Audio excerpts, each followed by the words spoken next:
We begin this rightly in the atmosphere of a classroom where we do not bluff God and we do not bluff one another. What has happened has happened. The chair is empty. The phone no longer rings with that voice. The familiar pattern in the room is broken.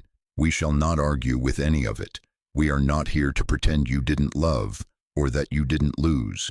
We are not here to use phrases to plaster over a broken heart. No, we start where the heart is, with the fact.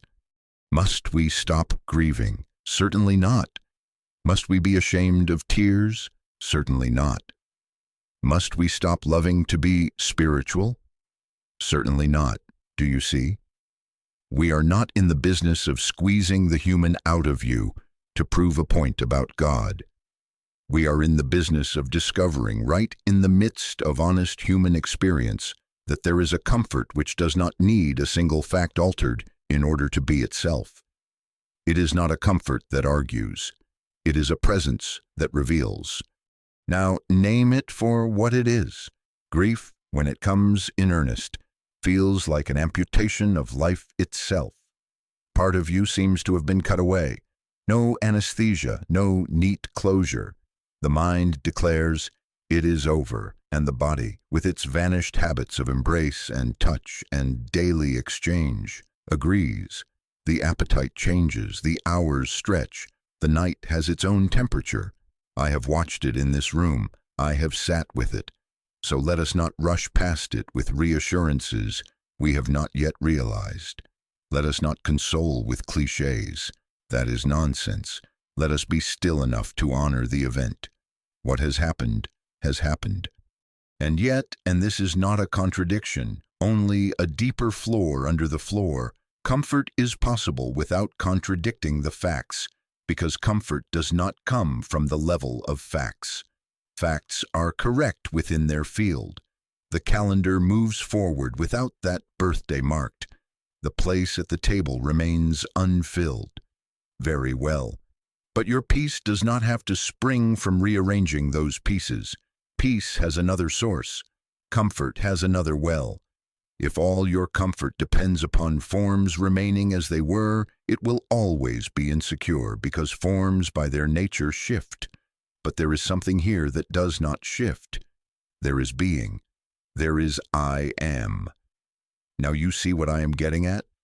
You say, but I have lost my person.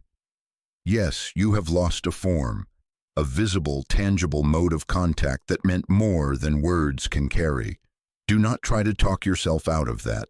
Do not let anyone tell you you didn't lose something precious. That would be to insult love, and we will not do that in this class.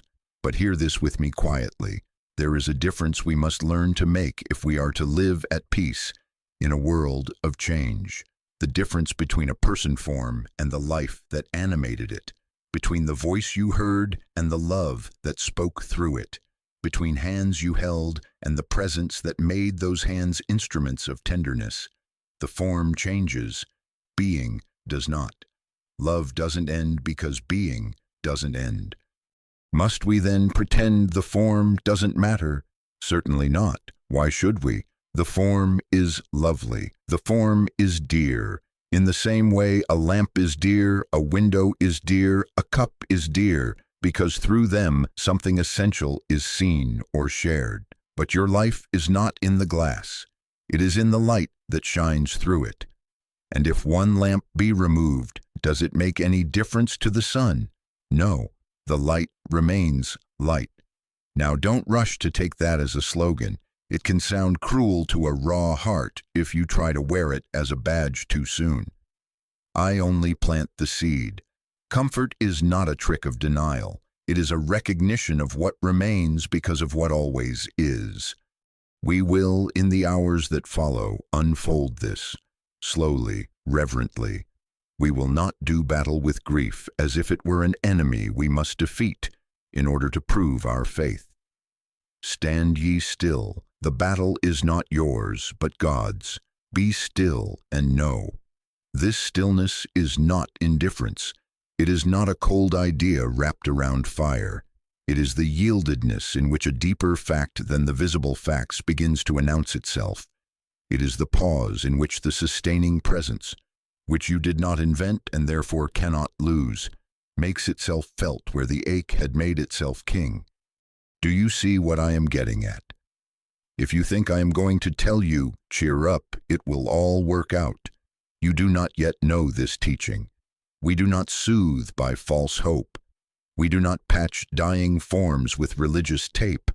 We come to the altar of what is, and we place our tears there, not as payment, not as manipulation, but as truth. Then we are quiet long enough to discern what cannot die. We are quiet long enough to witness that being is not a philosophy we argue, but an actuality that undergirds every heartbeat and every goodbye. There will be time to speak of prayer that does not bargain, of non-resistance to the empty chair, of the I am that is your life and the life of your beloved. But for this moment, the sacred duty is simply this: do not deny your love, do not deny your loss, and do not imagine that either love or comfort requires you to pretend. The fact has occurred. What has happened, and hear the word in your own depths now. And there is something here that has not happened, because it is eternally happening. Being, presence, life itself, which we shall learn to recognize not in order to stop loving, but precisely so that love, relieved of clinging to a single form, may reveal itself as what it has always been, unbroken. Hold that gently. Treat this as something sacred, secret for now. Do not go out and announce it before it ripens. Just let this first distinction settle. The form has changed. The life has not. Love does not end because being does not end. In that assurance, quiet, unargued, unadvertised, sorrow can be honored and comfort can begin. Now, let us make the pivot without cleverness and without cruelty. What exactly did you lose? Say it with me plainly so there is no pretense. You lost a mode of touch, a sound in the room, a pattern in the day, a face you could trace with your eyes. You lost a form. But now hear the question that must be asked in this class, if comfort is ever to grow up out of the ground of this grief. Did you lose love, or did you lose a form through which love expressed? Do not brush that off as wordplay. This is not semantics, this is the axis on which healing turns. Must we stop loving the form? Certainly not. Must we deny our missing? Certainly not. But if you do not learn to separate the lamp from the light, you will spend your days trying to glue glass to glow, and that is a project that will break your heart 100 times after the first breaking. Take a simple thing, the lamp on your table. One morning it slips, it shatters, the lamp is gone. Do you now conclude that light has died? Do you draw the curtains of your house and declare, there is no more light anywhere because my lamp is broken? Surely not. And yet you feel the loss of that lamp, its shape, its soft shade, the way it made the evening kind. Yes, you miss it. I would miss it. But if you walk outside, the sun has not filed a report of resignation. The light is untroubled by the broken glass. It makes no difference to the sun. Now, do not take that as a slogan and paste it over your sorrow. I am not handing you a sentence to use on yourself. I am teaching you to locate the source behind the form, so that your grief may be honored as to the lamp, while your life is anchored as to the light. Or, take a window. We polish it because we love what it lets us see. If that pane cracks, you cannot see as you did. Your sight is altered. You may sit in a different chair. You may rearrange the room. You may miss the exact play of morning on that sill. But the sky has not diminished. The clouds do not stop forming because a pane of glass is broken in your home. Or take water in a cup. If the cup falls, the cup is in pieces. You cannot hold your drink as you did. Still, the well is not shattered with it. The water remains water. Now you see what I am getting at? The form, lamp, window, cup is dear. The form is not the cause of light, of sky, of water. We mourn the form legitimately. We do not declare the source extinct. So it is with the person you love. The mind, in its shock, confuses the channel with the presence, the lamp with the light, the cup with the water. It runs through the house of memory trying to reassemble something that can no longer be assembled in that pattern. It tries on old days like garments that no longer quite fit. It bargains with the air to give one more hour. Do not be ashamed of that first going about. The mind does what it knows to do. But when you have walked those rooms a little while and found that the pattern will not reform, sit down in the quiet and let this correction enter. The life that animated that dear form did not begin with that form, and it does not conclude with its absence. The love that found you through those eyes and hands did not originate in them. They were the blessed instruments, the chosen channel, the cherished lamp. But love is not glass and shade. Love is light. Life is not circuitry and cloth. Life is the electricity itself, the current, the unseen animating principle. Now someone will say, if the light is everywhere, why don't I feel it? Why is the room so dark? Do you see what you've done? You have pulled the shades inwardly, not in guilt, not as punishment. You have pulled them because your attention is fastening on a single lamp and demanding that the light return to that lamp or not at all. This is where the discipline of recognition begins. Not fighting, not positive thinking, which is nonsense. Recognition. Be still and know. Know what? Not that you ought to be brave while you are breaking. No. Know that light is light and that its presence is not determined by the glassware through which it has graced your evening. Let me take it one step further, and I ask you to listen as to a law of being. God, if we will use that name, God is principle, creative, maintaining, sustaining. You cannot coax the sun to rise, and you cannot despair it into staying down. You cannot persuade the tide to come in with pleading, and you cannot scold it into staying out. As principle, it is itself its own constancy. So it is with life. So it is with love.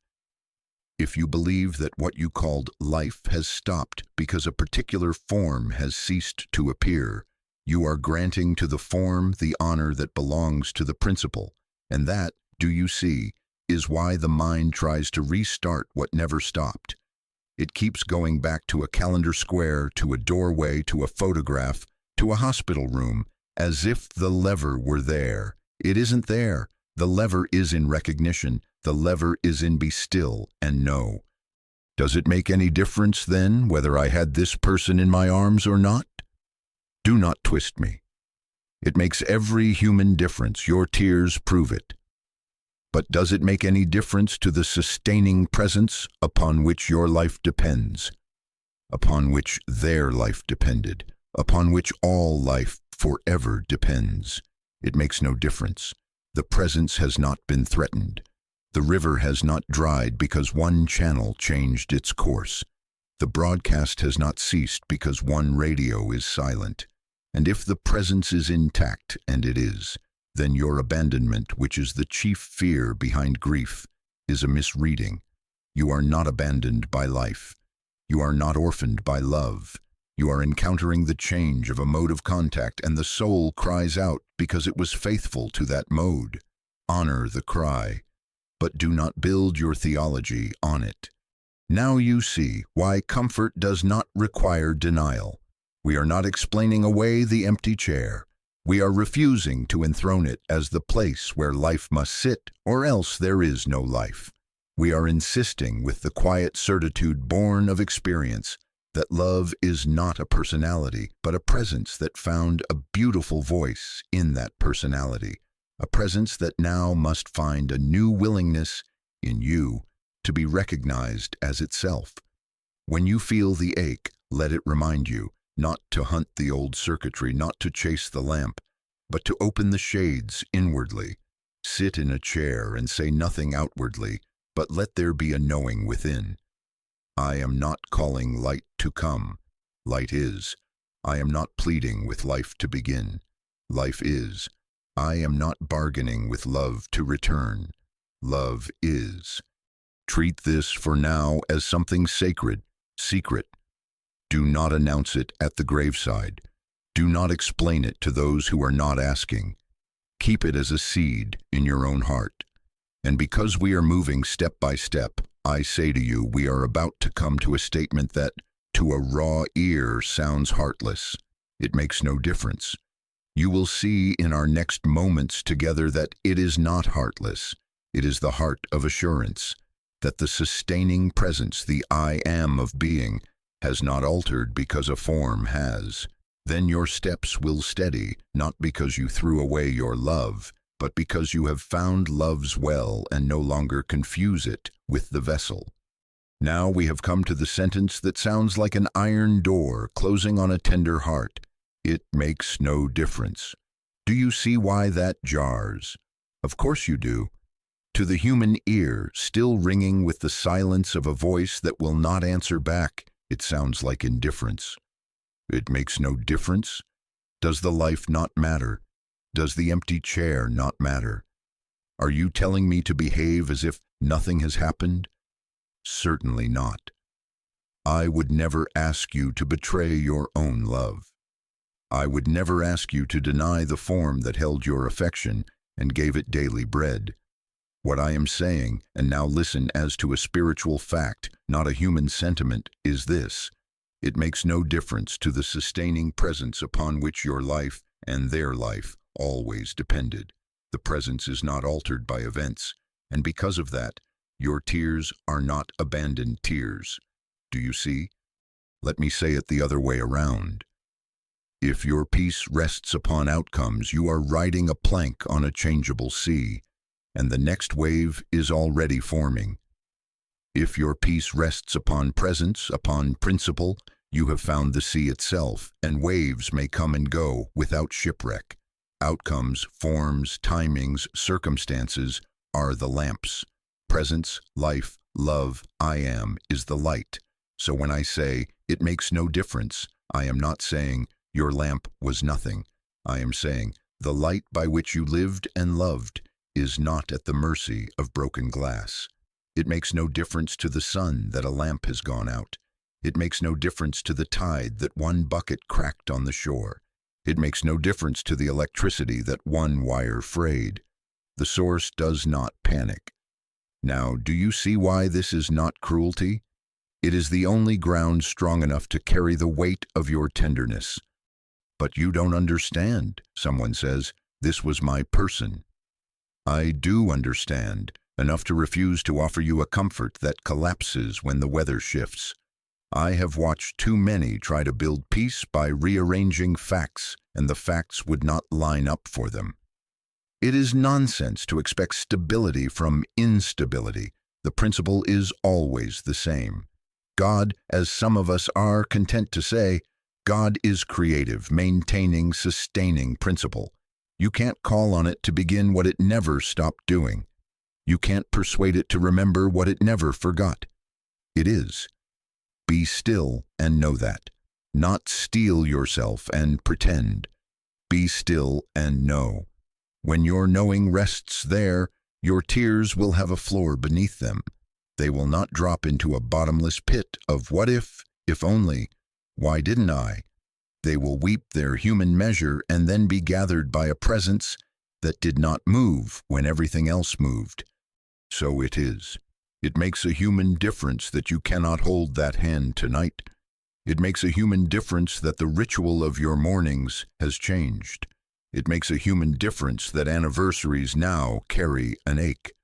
We do not argue with that.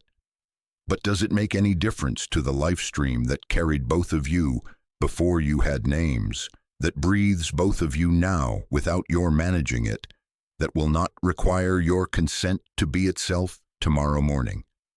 It makes no difference. And because it makes no difference at the level of cause, therefore you, and I say this gently, you are not abandoned. The chief terror in grief is not pain. It is the whisper, I am alone now. You are not alone. The presence by which you recognize love in that form is the same presence by which you recognize love now. Love has not packed a suitcase and left you in the night. Only a mode of contact has changed its uniform. Do you see why this is not an instruction to shut down tears? Must we stop crying to be spiritual? Certainly not. Must we deaden the heart? Certainly not. What we are doing is removing the cruelest part of grief, the thought that our love was tied to a single form like a prisoner shackled to one wall. No. Love is the room itself. Love is the light in which the room is seen. And when the mind says, "Then bring the form back," tell the mind kindly, "I am not bargaining with the sun to rise. I am rising to meet what is already shining." That is not toughness. That is trust. That is not coldness. That is consecration of feeling to the fact of being. Your tenderness remains tender, but it is relieved of guarding duty. It is freed to feel without having to keep the whole universe from collapsing, because it won't collapse. The universe of presence is not subject to your strain or mine. Now I know the next move the mind makes. Grief, after the first stunned days, often arms itself. It starts a campaign against memory, against time, against the storyline that should have been. It fights the calendar, fights the photographs, fights the door that will not open, fights the sleep that will not come. And then it fights itself for fighting. Do you see what a war we invent? The very energy of love, misapplied, becomes a combatant and exhausts the soul. Here, right here, the word returns. It makes no difference. Not to instruct you to ignore the memories, not to shame you out of wishing, rather to take the sword out of your hand. Stand ye still. The battle is not yours, but God's. Evil, here, the evil of abandonment, of desolation, has a way of destroying itself unless you take up arms against it. If you insist on fighting absence, you build it into a presence. If you stand still in presence, absence has nothing to push against, and it dissolves into a change of form. So you will see our movement now. We began by honoring the fact. We distinguished lamp and light. We discovered that "it makes no difference" is not an insult to your love, but a safeguard for it, an ark carrying your feeling on waters that do not drown. And from this quiet, we make the pivot into practice. We stop fighting the empty chair. We will not battle memory into obedience, nor time into reversal, nor should have been into is. We will stand still until presence interprets the moment from within. Be very sure of this, and let it steady you even now. You are not asked to do the impossible. You are asked to stop doing the impossible. Stop trying to alter principle by will.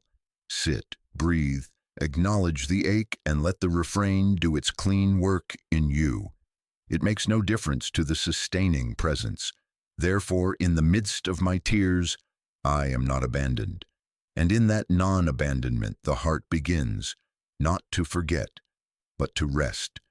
Now, let us take this into the room where the chair is empty and the heart is alert to every echo.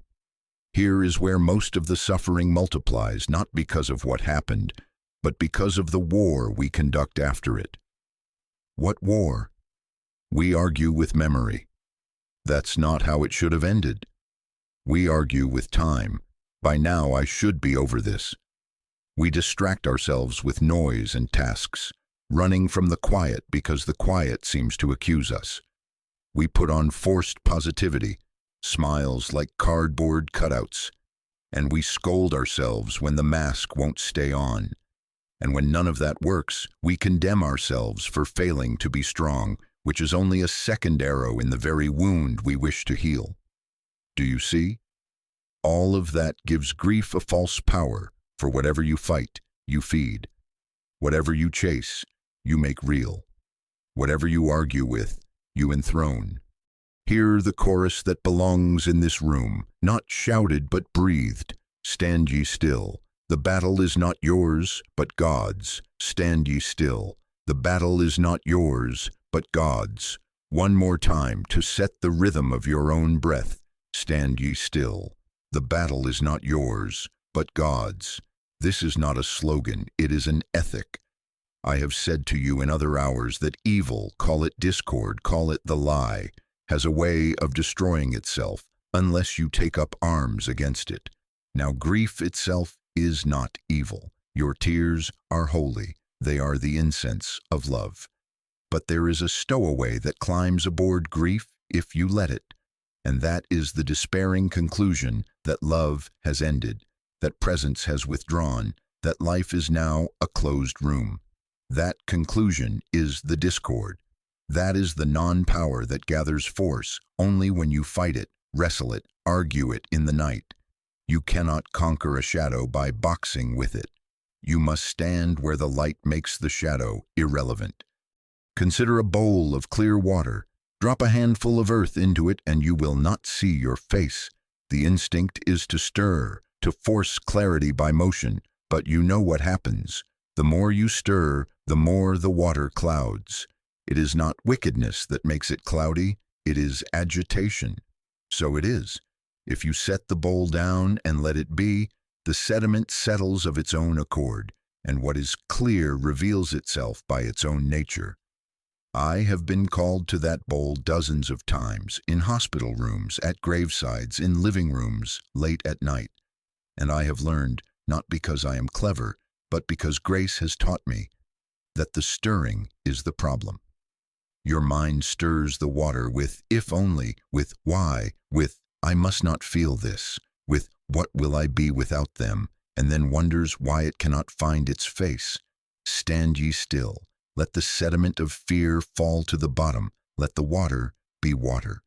Now you ask, but what do I do when the ache comes like weather? You do not do the impossible. You stop doing it. You do not battle grief into submission. You do not strap your feelings to a chair and interrogate them until they tell you what you want to hear. Sit where you are. Let your hands be open, not in theatrics, but in release. Breathe, not as technique, but as agreement with life already breathing you. Acknowledge the ache, do not name it enemy. And then, no words on your lips, let the inner refrain rise. It makes no difference to the sustaining presence. Stand ye still. The battle is not mine, but God's. Be still and know that I am. Do not bargain. Do not promise to be better if the ache will go away. Do not indict yourself for not trusting enough. That is nonsense. Stillness is not a grade you earn. It is a door you stop kicking. When you stop kicking, it swings on its own hinges. Isn't that passivity? Someone asks. Certainly not. Passivity is the sloth of despair. Stillness is attention. Stillness is the poised consent by which the inner government of your being resumes its rightful rule. In stillness, you are not absent. You are more present than your agitation ever allowed. Agitation sees only the chair. Stillness lets you become aware of the room. Agitation hears only the silence. Stillness reveals the presence that is not silence at all, but a quiet hum of life that has been carrying you since before this sorrow had a name. Do you see what I'm getting at? Non-resistance is not lying down to be run over. It is stepping out of the way so that what runs over is not you, but the lie that it had a life apart from your belief in it. Here is how it looks at 10 o'clock on a Tuesday, when you pass the empty chair and your chest caves in. The mind rushes to court, ready with evidence.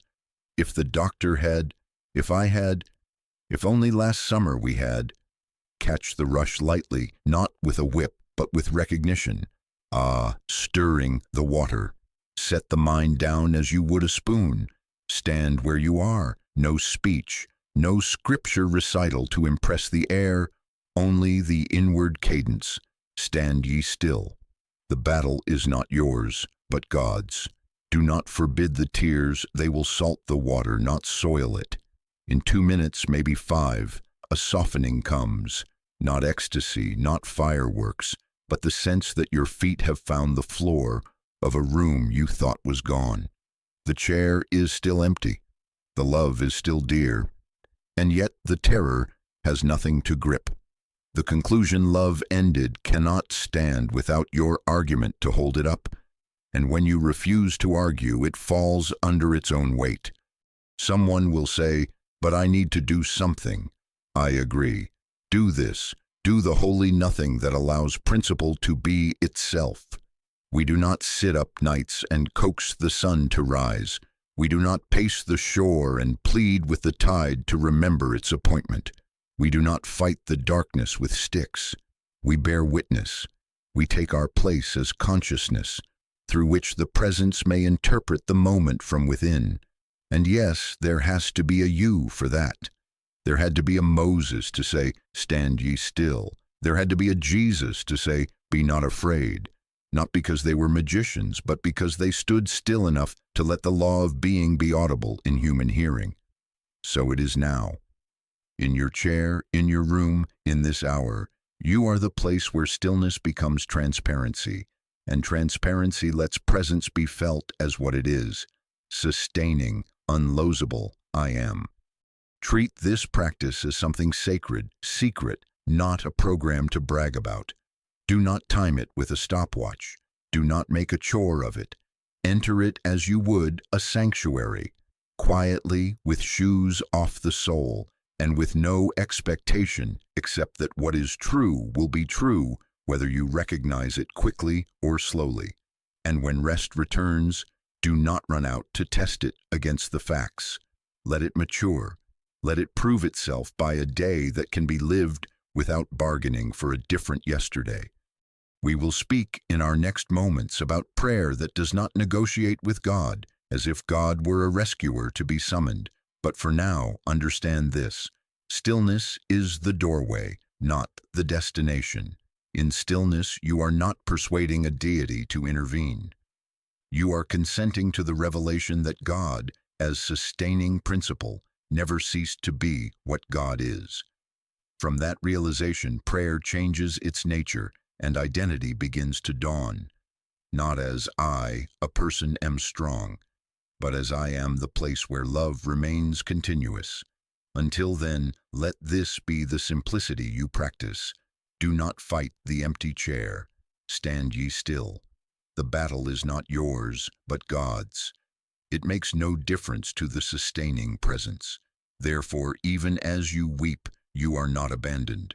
Wait until the presence interprets the experience from within, and you will find that what seemed like a closed room has a door you did not build, opening on a life you do not have to force. Now let us take up prayer, and let us take it up with honesty equal to our sorrow. In this hour, if you are tempted to sit on the edge of your bed and beg a God in the sky to roll back time, to change the page after it has been printed, to deliver you from a fact that has already happened, I must say to you gently but firmly, that is nonsense. Do not misunderstand me. I am not calling your tears nonsense. I am not calling your love nonsense. I am saying that a form of praying which imagines God as a late-arriving rescuer, as if deity were idling somewhere until we shout loudly enough, is a denial of what God is. God is not an emergency squad to be roused. God is the life of your breath while you weep. God is principle, creative, maintaining, sustaining. You cannot call on it to do anything that it is not already doing. Must we stop asking? Certainly not, if by asking you mean this, a turning from the storm to the sea, a yielding of argument in order to recognize what is already true. But if by asking you mean bargaining, pleading, negotiating, if you will, then I will. Stop that. It will wear your strength and prove nothing because it is trying to persuade the sun to rise. We do not sit through the night coaxing the dawn. We do not stand on the shore and plead with the tide to remember its appointment. We do not pray to keep gravity from dropping our tears. We acknowledge, and in our acknowledgement, we find ourselves carried by something that did not wait for our permission to be itself. Now you say, isn't that magical thinking? Aren't you asking me to pretend that history isn't history? No. Do you see what I am getting at? Recognition is the opposite of pretense. Pretense tries to repaint the past. Recognition consents to the fact and listens for the presence that was not annulled by the fact. You cannot rewrite yesterday, and you must not try. You can, here and now, locate the ground on which yesterday and today stand, the sustaining being that did not blink when the lamp went out, the unlosable love that gave itself through that face and remains itself without being confined to that face. To align with that is prayer. Let me make it practical, because if it is not practical, it is not prayer. Prayer begins when the mind stops narrating tragedy long enough to hear the steady whisper within, I am with you, not I will be when you improve, not I was before you failed, but I am now in this tear, in this room, in this ache. So when you sit, you do not compose speeches for God. You are not applying for a permit to grieve less. You sit. You let the mind's courtroom go dim, the prosecutor of if only, the defense of I tried, the jury of what will become of me. And you listen, not for words in the ear, but for assurance in the marrow. And the assurance has one character always, presence. It may come as a softening in the chest, as a breath that ceases to hitch, as a sense that the floor has returned. That is prayer. That is recognition. That is not your personal triumph. That is grace recognized. If you want a picture to hold while you learn this, take a radio. Do you remember radios? The broadcast can be pouring through the room 1,000 hours a day. If your dial is between stations, you get static, and in frustration, you might be tempted to telephone the station and beg them to start their music. Sheer stupidity. The music is already there. What must happen? You turn the dial, you become still enough to hear the faint tone, and you let it draw you into clarity. So it is with prayer. God does not begin because you beg. God is, you tune, you consent. You stop shaking the set and call that shaking prayer. You rest your hand on the dial of attention and you let stillness place you where presence is audibly itself. But won't that make me passive? Certainly not. Passivity is sulking in the dark. Recognition is opening the shades. Recognition has motion in it, the motion of consenting. Prayer as recognition is not doing nothing. It is ceasing to do the wrong thing. It is withdrawing the project of controlling what cannot be controlled and lending your awareness to what is controlling all. Principle, law, being. And because God operates through consciousness, do not skip this. Because God fills all space yet becomes practical, only as it is realized in and as an individual, there has to be a you who consents. There had to be a Moses to say, stand ye still. There had to be a Jesus to say, be not afraid. Not because they awakened God, because they stood still enough that the law of being could be audible in human hearing. Your prayer is that audibility now in your room. Here is how you do it at the kitchen sink when the thought stabs, it is over, I am alone. You do not rush to compose a counter-argument.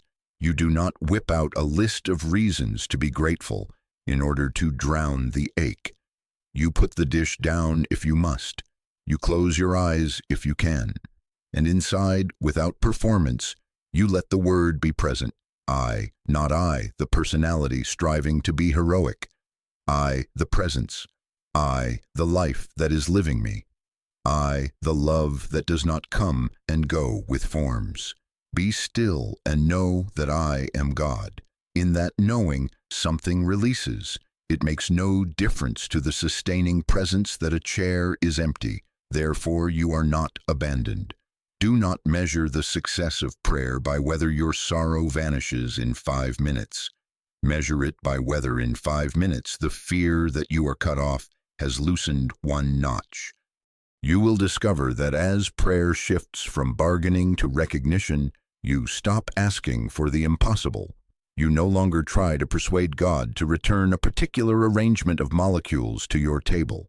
You begin to desire what is already given, the felt awareness of presence that walks with you as you wash the cup, as you step into the day, as you close your eyes at night.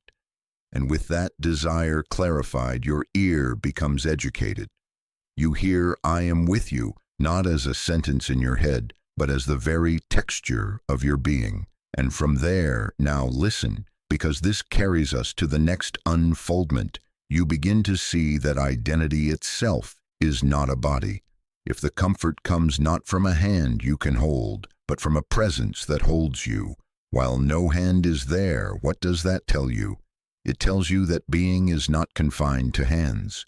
It tells you that the one you love was never a set of features with a name attached. They were and are an expression of the same I am that now comforts you. Do you see? The radio, whose music you loved, may be unplugged, but the music is not imprisoned in the cabinet. Treat this understanding as a pearl. Do not go out and preach it. Tell no man until it has become a full-grown reality in you, until, walking past the photograph, you find that your chest softens not because you forgot, but because you remembered correctly. And then your prayer will be as simple as breath. No bargaining, no theatrics, a steady recognition whenever the wave rises. I am is here. Stand ye still. The battle is not mine, but God's.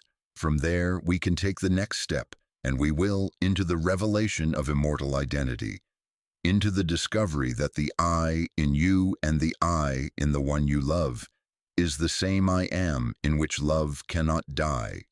Now we are ready for the word that has to be handled with clean hands and a quiet heart. There is a word, capitalized always, I. Not the I that signs checks or answers to nicknames. Not the I that prefers tea to coffee or blue to green. This I is an activity, a presence of God. In the Hebrew root it is heard, I am that I am. In the Master's utterance it appears, I am the life, I am the bread, I am the light of the world. When I speak it to you now, hear it not as my biography intruding, but as the truth of being waking up in your own awareness. Do you see what I'm getting at? We are not tinkering with pronouns. We are locating the center by which life lives itself as you. Must we then become grand? Certainly not. This is not inflation of the ego, it is the deflation of the ego. The personal I swells when it imagines itself the owner of life, the keeper of love, the guardian of outcomes. The sacred I, spelled with a capital and held with reverence, is the recognition that life owns the body, love keeps love, and outcomes flow in and out of a sea that remains itself. Now you see why grief cuts so deeply when we fasten identity to the personal I. The personal I is by definition separate, separate from yesterday, separate from tomorrow, separate from other I's, with names and faces. And separation breeds the whisper, I am cut off. But turn gently, do not shout at yourself, turn toward I am. In that turn you will find that life is not in the body is in life, as a fish is in the sea, as a wave is in the ocean. Waves rise and fall, and the ocean does not weep salt for each change of contour. So it is. Forms come, forms go, and being remains being. Let us be very clear, because confusion here only lengthens the night. Immortal identity does not mean the personality never changes. Nonsense. The personality is a costume rack on which history hangs this year's coat. It is dear, it is expressive, and it is temporary. Immortal identity means that there is a you which is not born and does not die, a you that did not begin on a date and will not end on a date, a you that is not a storyline but the living awareness in which storylines appear and disappear. Try this on, softly, as you would lace a shoe. I am not the body. I am not the event. I am not the absence. I am the life that beholds the event. I am not the calendar. I am not the photograph. I am the light in which the photograph is seen and loved. I am not the ache, not even the tear. I am the presence that holds the ache and witnesses the tear, and is not diminished when the tear has passed. Say it without shouting, inside where words turn to recognition. I am. Now, do you see what happens to the terror of abandonment when identity begins to align there? It loses its authority. But, the mind says, if I am not the body, then who was my beloved? You will not insult your love if you answer, the same I, the same life that I am, they are.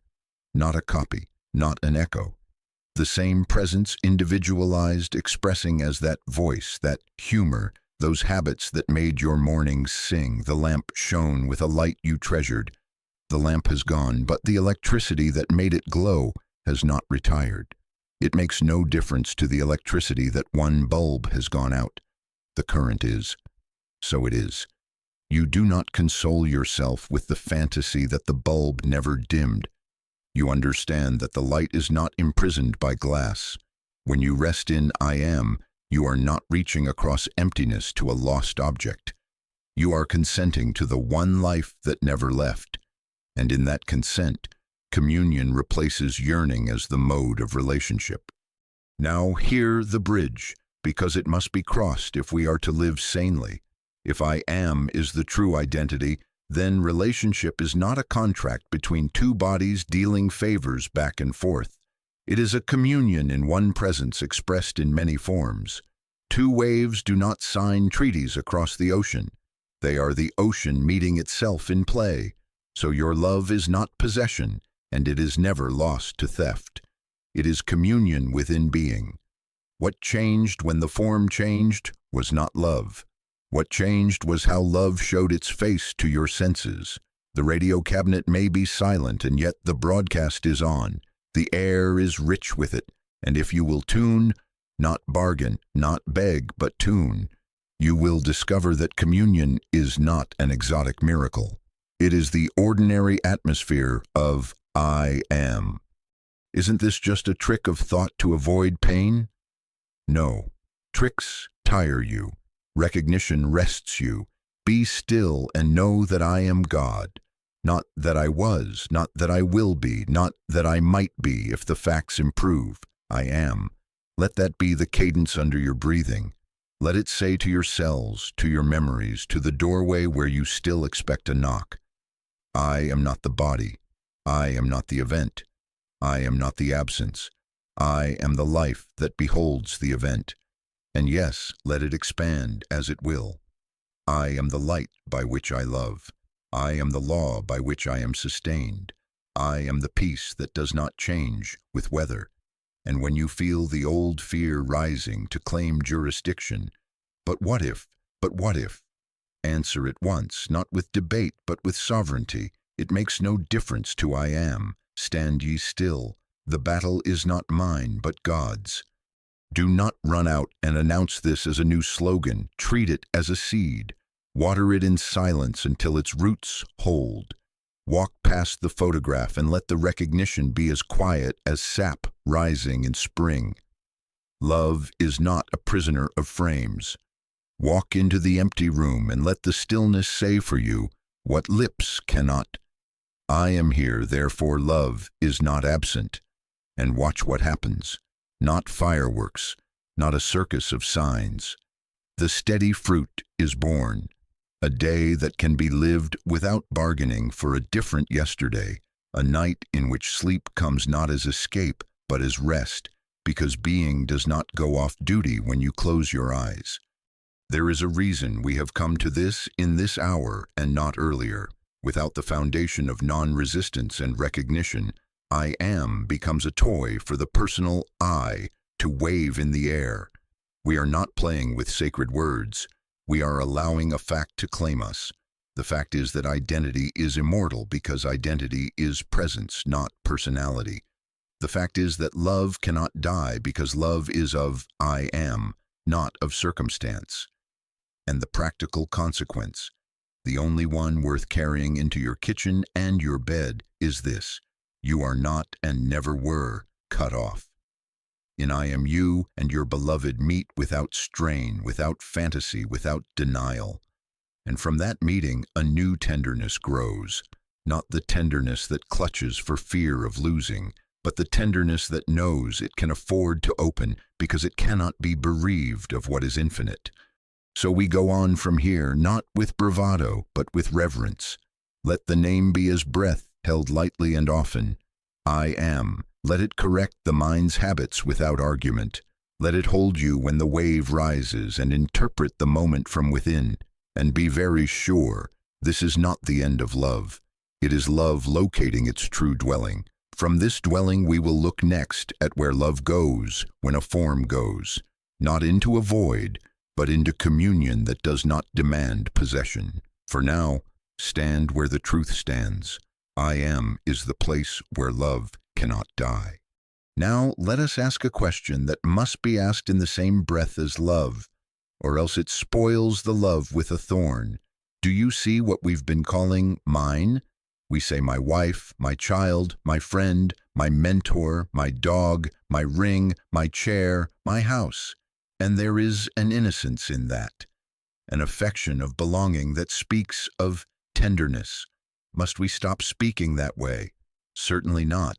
But we must understand what we mean, or else the word mine turns on us in the hour of loss and becomes the root of torment. For when mine secretly means that which I control, that which must answer to my reach, that which validates my story, then love has been mixed with ownership, and ownership cannot survive a change in form without crying out as if love itself had died. Do you see what I'm getting at? Now you see why grief can feel like a theft, not because love has ended, but because a mode of contact has been removed, and the mind, trained to equate love with grasp, declares bankruptcy. Human love, as commonly practiced, mixes communion with possession. We talk, we touch, we plan, we share a table, we share a bed, and the intimacy is dear. But underneath, if we are not awake, there runs a quiet assumption. Our nearness is the guarantee of our love. Our routines are the proof. And then when the routine is interrupted and the chair is empty, the assumption screams, "It is over." Nonsense. The nearness you miss is a way love spoke. It was never the cause of love speaking.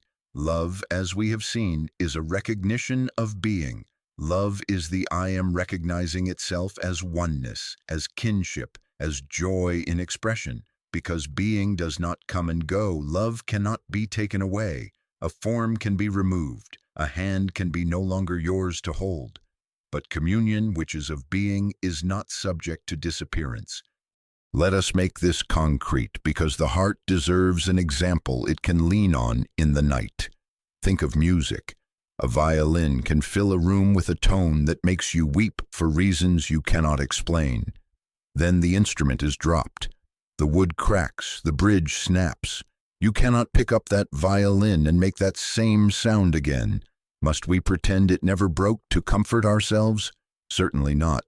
We honor the loss, we feel it. We do not deny the ache of no more evenings with that particular voice in the air.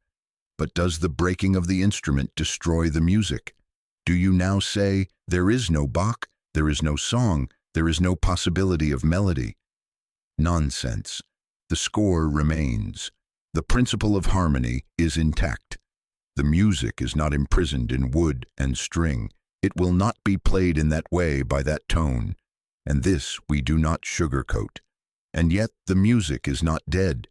It is present, ready to express through another instrument, another moment, another ear. So it is with love.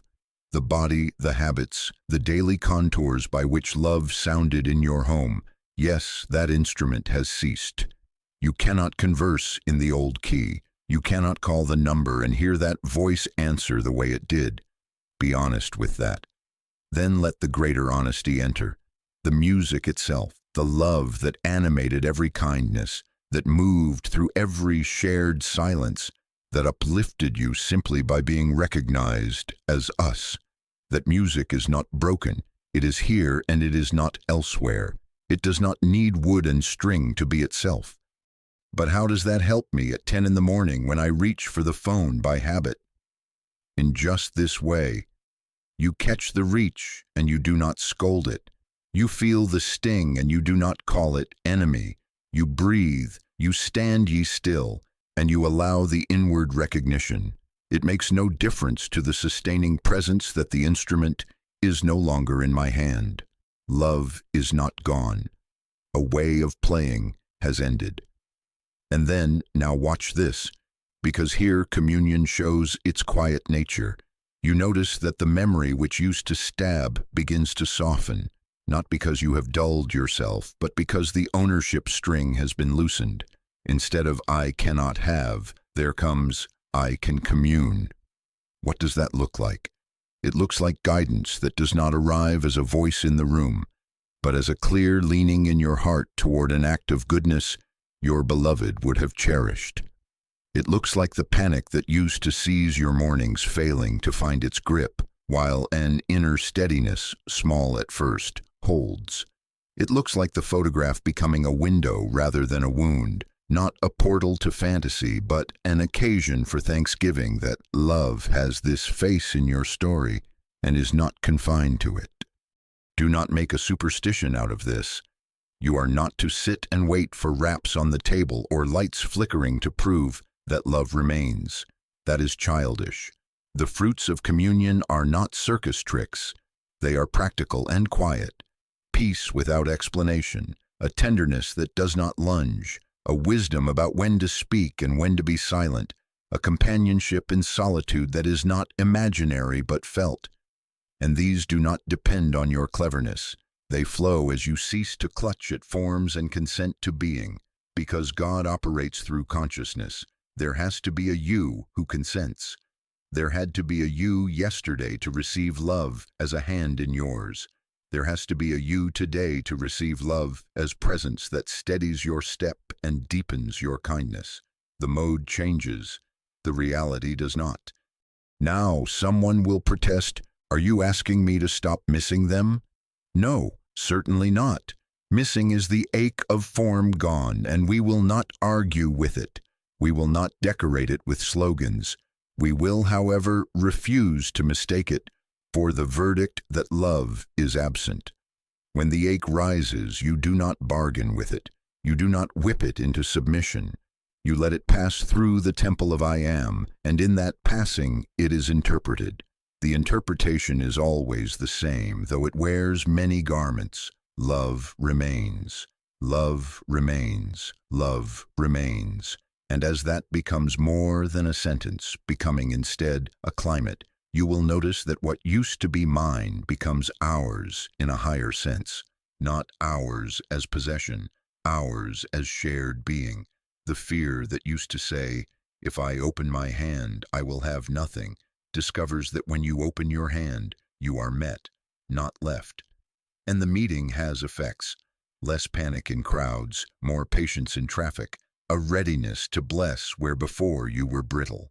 These are small indicators to the mind, but they are the currency of the kingdom, evidence that communion is real. Treat this shift with reverence. Do not parade it.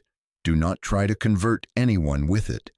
Keep it as you would keep a candle cupped from the wind. Let it light your steps in hallways where the shadows used to frighten you. And when you find yourself unbidden, smiling at a memory that once only burned, know that this is not betrayal. It is communion doing what ownership never could, giving back without requiring possession. From here we will speak of evidence without sensationalism, because grace always leaves fruit where it has passed. But for this hour, let it be enough to see the simple, liberating truth. You do not lose love. You lose a mode of contact. Love remains as communion in being, and being is I am. Therefore you are not cut off. Therefore even in the empty room you are kept. Now, having located love where it cannot die, let us be very sane about proof. Human nature rushes to the window for fireworks. It wants wraps on the table, a flickering lamp, a dream so vivid it can be paraded at breakfast. Must we despise all that? Certainly not. But do not mistake sensations for demonstration. Treat this as something sacred, secret. Do not make a circus of it. The presence that comforts does not audition for our approval. The law of being does not become more itself because you put it under a spotlight. So what then is evidence? How shall you know that grace is operative in mourning, not by commotion, by fruit? The fruits are quiet. The first is always the descent of peace. No reason offered, no argument won, just the sense that the floor is under you again. Do you see what I'm getting at? Nothing outside has changed. The chair is still empty. The date on the calendar is still the date you dreaded. Yet in your chest, the clutch has loosened. You discover that you can breathe without counting. You notice that the thought, "I am cut off," no longer sits as judge and jury. It has become a rumor passing through a town that knows better. It makes no difference to sustaining presence that a form has gone. Therefore, the tyranny of panic begins to dissolve. That is evidence. Another fruit. Usefulness returns. Not the kind of usefulness that distracts itself with frantic projects, but the simple, beautiful capacity to wash a dish, to answer a letter, to speak kindly to the delivery boy. You find that you are not waiting for history to be rewritten before you rejoin the day. You are not bargaining with God for permission to live. Life is living you, and you consent. That consent shows as steadiness in small things. Bills that can be opened without trembling. A bed that can be made without a river of self-accusation. A meal eaten without guilt for tasting good. Denial cannot do that. Denial is brittle. It cracks under the weight of a song on the radio. Grace bends and holds. It coexists with tears. You will cry when you must, and in the very crying you will know, I am held. That is not anesthesia, that is presence. A third fruit is the reduction of fear's authority. Fear may still pay visits. Habit is strong, but it no longer runs the house. You catch it at the threshold, and instead of wrestling, you stand ye still. You notice that decisions which were once impossible. What do I keep? Whom do I call? How do I answer their questions? Begin to sort themselves while you are not consulting 10 opinions. A rightness moves you without drama. You cannot chart it, but you can trust it. That, too, is evidence. And there is this, the felt nearness of love without fantasy. I am not speaking of conjuring voices or rehearsing old conversations until you hallucinate companionship. I am speaking of a climate of companionship arising for no sensory reason. You sit in the chair, perhaps the very chair that used to be shared, and instead of the icy hand at your neck, there is a warmth, a softening that has no name and does not require you to invent one. You may even find yourself smiling, not because you have forgotten, not because you have airbrushed the past, but because recognition has replaced possession. That smile is not betrayal. It is communion doing what ownership could not. When you notice that, bow inside. Treat it as sacred. Do not run to tell it to the first sympathetic ear. This is between you and I am until its roots are strong. Now I know, because I have watched it across years in our students and in this room, that grace does not wait for your affairs to be in order before it shows itself. Dozens of times I have been called in the night. Come, the ache is unbearable, the papers are a mess, the relatives are arguing. We sat, sometimes on different sides of a telephone, sometimes at a kitchen table, and before a single outward arrangement had lined up, peace entered. The sound of voices softened. The air thickened with quiet, not because we solved anything, because we stopped trying to make God do, and we recognized God is. And in the days that followed, tasks were done, not by heroics, but by an inner government. Phone calls returned themselves. The one who had been dreading the closet found that somehow a morning came when it could be faced and done without collapse. Grace precedes form. You will see it, not as a miracle to boast about, but as a steadying that makes practical life possible. Very well, you say, but what do I do when the wave hits at 10 in the morning or 2 in the night? Do not wait for a perfect hour. Sit you down quietly. If you are driving, you pull over. If you are washing, you rest the cup. If you are in company, you excuse yourself for 2 minutes. This is not spectacle, no speeches, no bargaining. You let the inside of you turn toward the simple word, I, not a chant to impress yourself, not an incantation to dazzle the nerves, a recognition, I am, be still and know. Let breath come and go as it will. Let the ache be present without adding the headline, always or never. And notice, this is the only instruction I will give you now, that peace does not wait to be manufactured. It is already the nature of I am. You are tuning, not generating. You will learn the step-by-step more fully next, but even now you can consent to this much. I do not fight. I recognize. I am carried. And keep this within the inner sanctuary. Do not test it in public. Do not ask your neighbor if they can see your glow. Treat this as something secret until the fruit is so commonplace in you that you forget to be surprised by it. How will you know it has ripened? When anniversaries come and you do not gird yourself like a soldier, but discover, almost with wonder, that the day can be lived with tenderness and without dread. When you sit in a room full of laughter and do not feel exiled. When kindness begins to leak out of you into places you had no time for before. These are quiet proofs. They make no headlines. They make a life. So let us set our expectation rightly. We are not chasing signs. We are not measuring comfort by a thermometer of thrills. The proof that matters is this: a peace that does not depend on changing the facts, a stability that abides when weather swings, an ability to love the living more, not less, because we have learned that love does not belong to forms. If you will honor that, keep it secret and return to it morning and night, and whenever the wave rises, then the presence will interpret morning for you from within, and you will discover, without announcement, without a banner, that grace has passed, and wherever grace passes, fruit appears. Now, since you have asked for the how, because at 2 in the night you do not need poetry, you need a handle, let us set down a way of practice not for display, not to perform, but to live. Do you see what I'm getting at? This is not a technique to make God do anything. God is the sustaining principle already operating. We are training ourselves to stand where the truth stands until the truth interprets the moment for us. So when the wave hits, you will not fight, you will not bargain. You will sit you down quietly and let the storm exhaust itself without your cooperation. Stand ye still. The battle is not yours, but God's. First, stop the movie.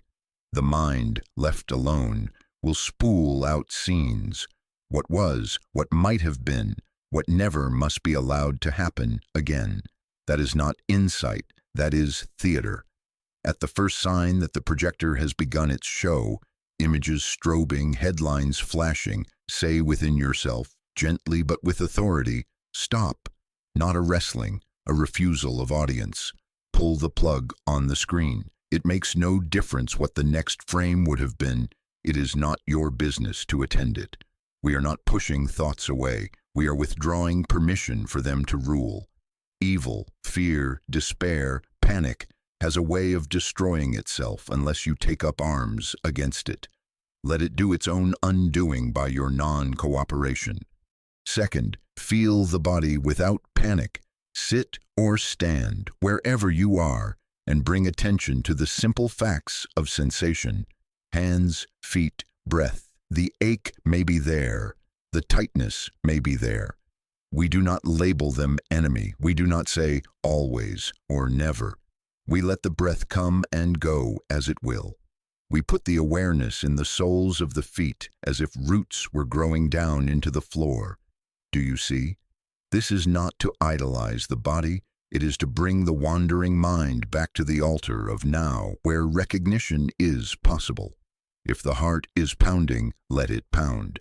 If tears come, let them come. We are not calling the storm power. We are letting it pass through space it does not own. Third, take your scripture anchor. There must be a line that has permission to speak in you, like law, and for us it is this: be still and know that I am God. Not be still and hope, not be still and beg, not be still and make a deal. Be still and know. Whisper it once or twice, not to hypnotize, but to remind the mind of its place. If other lines are alive in you, stand ye still. I will never leave thee nor forsake thee. Let them stand with you, but do not stack them up like sandbags. One line, clear as a bell, is enough to call you home. Fourth, turn to the name and rest. The word is I. The recognition is I am. You do not strain. You do not try to produce holiness. You notice that presence is already present, nearer than thought, nearer than breath. Say inwardly, as you would say hello to the dearest friend without fuss, I am. And then let it widen without effort. I am here. I am sustained. The presence is. Love is. Do you feel the authority in that? There is no pleading there. There is no theater there. It is the statement of what is, independent of forms. And if the mind rushes in with, but, answer it once, not angrily, not anxiously, but with the sovereignty of fact. It makes no difference to I am. The sustaining presence is intact. Then return to I am. Return as many times as you are tempted to wander. Each return weakens the habit of panic and strengthens your capacity for recognition. Fifth, wait for the softening. This is the part the ego cannot endure because it cannot control it. We sit, we stand, we walk if we must, but inwardly we are still. We do not time it. We do not peek to see if peace is working.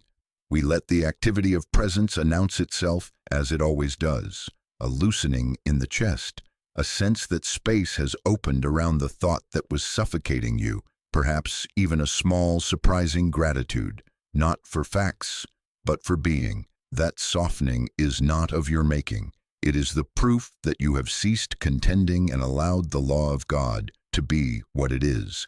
And if, this time, the softening feels barely perceptible, must we despair? Certainly not. Each consent is cumulative. Each non-battle is training. Now someone will say, but while I am doing this, a stream of thoughts keeps coming. Good, let them come. We are not the police of the mind. We are the sanctuary. Thoughts can parade like a little army outside the temple. We do not come down to meet them with spears.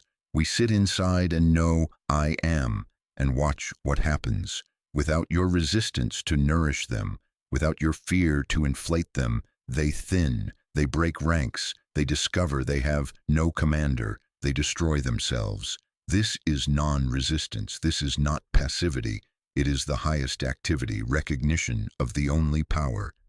Let us run it once again, briefly, so you can carry it in your pocket. You feel the wave. You stop the movie. You feel the body without naming it enemy. You take your anchor. Be still and know that I am God. You turn to the name. I am here. I am sustained. The presence is. Love is. You wait without bargaining for the softening that presence brings of its own will. If the mind rushes back, you do not scold, you return. If tears come, you do not argue, you let them wash the air and settle. If numbness comes, you do not diagnose, you rest the same. Do you see what I'm getting at? We are not in the business of getting rid of grief.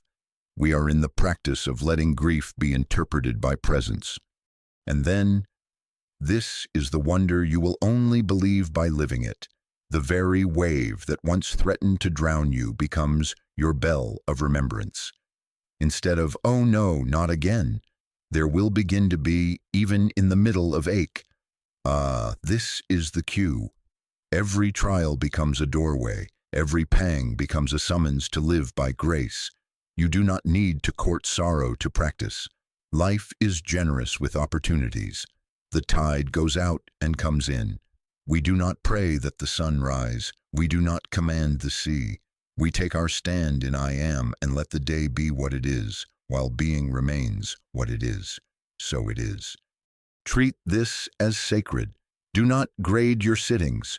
Do not compare your softening with your neighbors. Keep your practice secret and steady. Morning and night and whenever the wave hits, return to the sanctuary, not as a hero, not as a beggar, but as one who knows the address of home. And you will discover something so quiet you might miss it if you look for drama. Grief will not own you. It will come. You will bow. You will stand. You will live. Not because you have become strong, but because the I that lives you is the strength. From here we will speak of discipline, keeping this sacred until it speaks for itself. But for now, put the steps in your day and let the presence interpret every wave. It makes no difference how often they come. The practice is the same and the grace is sure. Now we come to the part that every class resists at first, and then thanks me for later. Treat this as something sacred, secret. Do not go out and shout it. Must we hide the truth? Certainly not, but we must guard it until it is a truth in you, not a theory on your lips. Do you see what I'm getting at? The moment you drag a tender recognition into the marketplace, it becomes merchandise. People will haggle over it, price it, compare it. And before you know it, you are defending a sentence instead of living a presence. And worse than that, you will begin to argue with yourself. Premature talking forces a realization that is still a seed to perform like a tree, and then, when it cannot supply shade on command, you will call the seed a lie. Nonsense, keep it in the ground, keep it warm, keep it watered. Tell no man. Now, do not make a superstition of that line. Understand it psychologically. A babe is not carried out to wrestle in the streets. A pearl is not thrown into the pig pen to see if it will still be luminous. Carry the babe into Egypt until the Herods of opinion have tired themselves out. Hide the word in your heart until it is a full-grown reality, until it walks on its own and you are no longer its promoter, but its witness. Why? Because the world, even the kind world of your friends, will misunderstand. They will hear you say, "Love remains," and they will think you are denying that you miss a voice or a hand. They will take "it makes no difference" as cruelty, when all you mean is that the sustaining presence is intact even while you weep. Do you want to spend your strength correcting their hearing? Or do you want to live so quietly in I am that, in time, your very peace corrects the misunderstanding without a word? Set boundaries. If you must speak, and sometimes you must, we are human, choose one safe confidant, not a committee. One who does not require you to be dramatic to be believed. One who will not take your holy things and parade them as proof of their cleverness. Better still, let your life show the fruit instead of your mouth defending a theory. When asked, "How are you doing?" you need not give a metaphysical lecture. A simple, honest, "I am being carried" is enough. If they press you for details that belong only in the sanctuary, bless them silently and keep the door closed. This is not stinginess, this is discipline. We are not in the business of proving God. God is the creative, maintaining, sustaining principle. You cannot persuade it to be more present by getting signatures on a petition. Why is this discipline necessary? Because the mind, hungry for security, will use conversation like scaffolding and mistake the scaffolding for the building. It will repeat phrases like charms, take polls to see if the charm is fashionable, and then collapse when the first critic throws a stone. In other words, you will have built your consolation on agreement rather than on realization, and the world, good intentions and all, will weaponize your words without meaning to.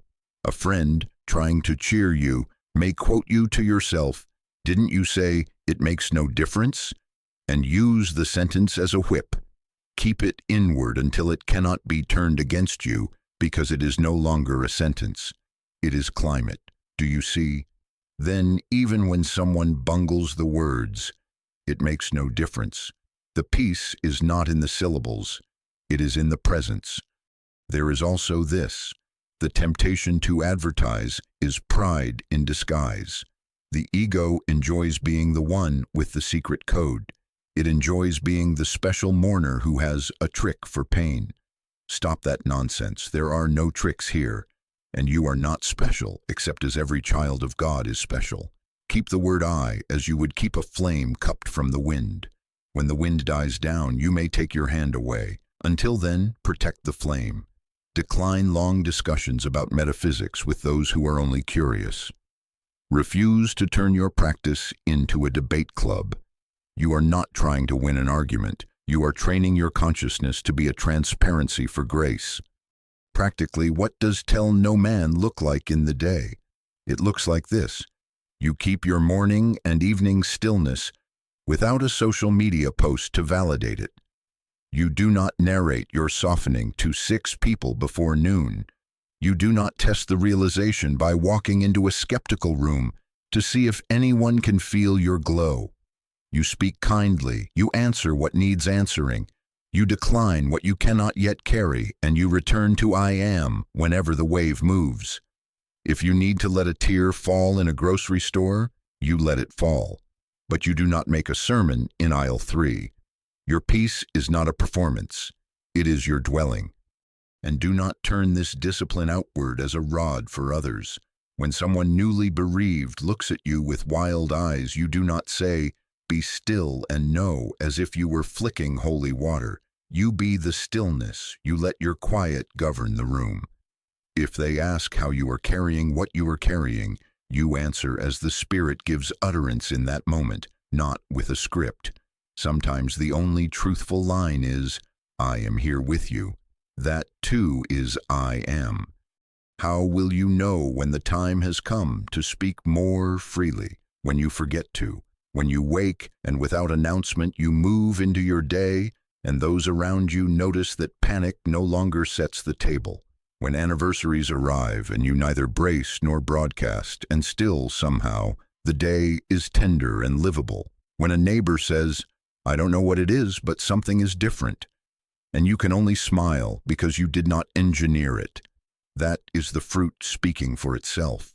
That is demonstration. And if in that hour a word is given you to share, share it. If not, silence is eloquent. So hold this truth quietly until it becomes an accomplished fact in consciousness. Then it will speak for itself. Do not hurry the harvest.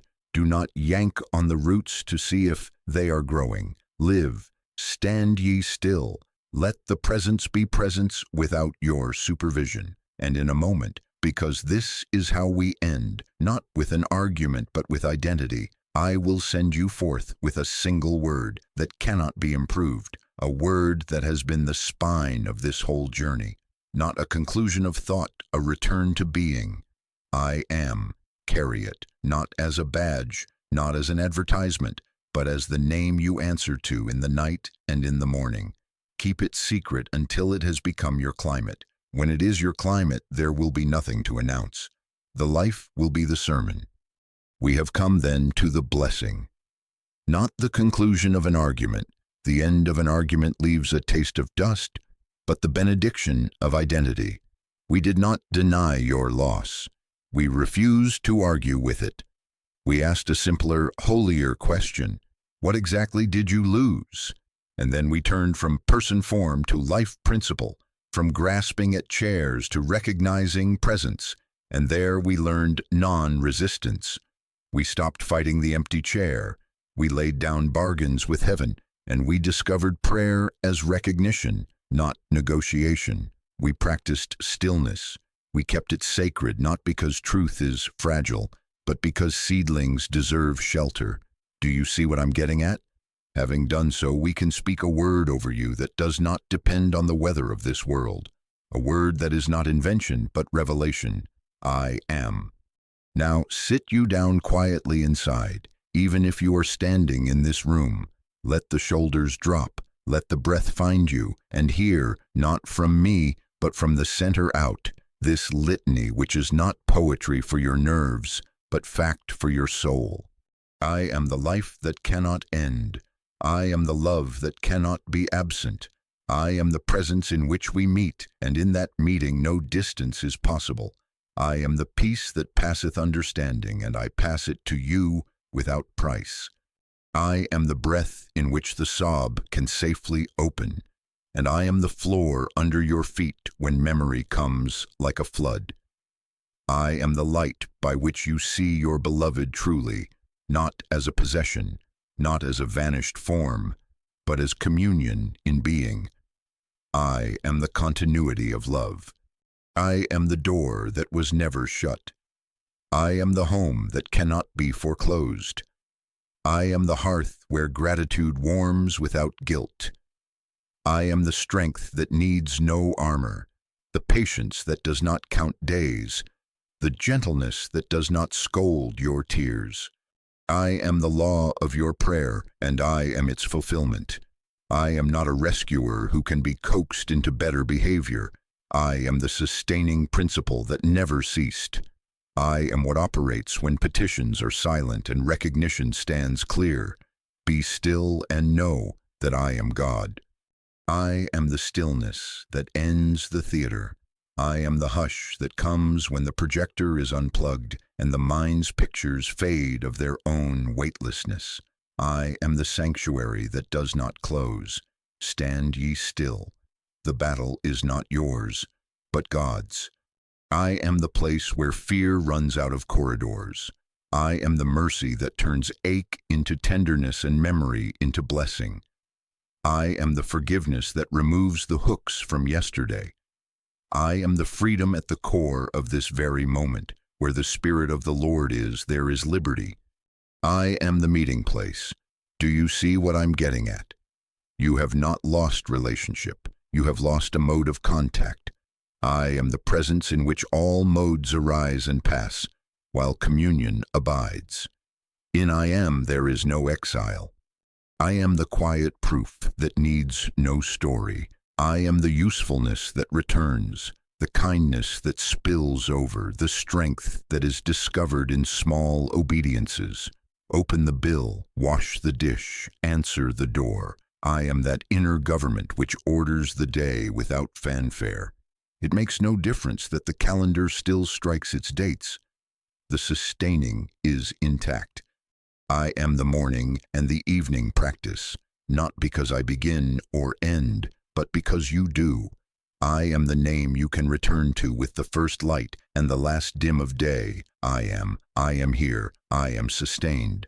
The presence is, love is. If the wave rises at noon, I am your cue. Stand ye still. I am the secret you keep, not as contraband, but as climate. I grow best in the soil of silence. Tell no man, until the word in you has become deed, until the light has forgotten it is light and has simply become day. Then you will discover that you cannot help but be a blessing, and even then you will find no need to advertise. I am the wine that does not intoxicate, the bread that does not run out, the water that does not drown. I am the resurrection and the life, not in a calendar point, but as the ongoing fact that being is being. Must we stop missing faces and voices because of that? Certainly not. But even as you miss, you will know. Love is not mocked by time. It is fulfilled in me. You will not feel this as fireworks. You will feel it as steadiness, your hands doing what they must do without trembling for license to live. I am the assurance that nothing good is behind you. Everything real is present. I am the gentled heart in the grocery aisle, the breathing in the night when memory wakes you, the wordless strength that sits beside a friend and says, I am here with you, and means it because I am here as you. Now let us set it like a seal, morning and night, and whenever the wave calls, Be still and know that I am God. Stand ye still. Where the Spirit of the Lord is, there is liberty. When panic argues, answer once. Once is enough. It makes no difference who I am. The sustaining presence is intact. Then return to I am. Return, return, return, until returning is your nature. Treat this, please, as sacred, secret. You are not proving a point to the world. You are living from the point within you where world and heaven meet. And from there, when you walk out of this room, you will find that you are not trying to be brave. You are not trying to be spiritual. You are simply being carried. The life will be the sermon. The litany will continue as breath. So I lay this blessing upon you, not as a man's hand upon a head, but as the recognition that has been sounding in you since before the ache and after it. I am the life that cannot end. I am the love that cannot be absent. I am the presence in which we meet. I am the peace that passeth understanding. I am the all. Take it home, quietly. Let it become your climate, morning and night. Say it within, not to tell God, but to remind yourself where home is. I am. And when the wave hits, stand ye still. The battle is not yours, but God's. Where the Spirit of the Lord is, there is liberty. Rest there, live there, love there, and let that presence be your comfort.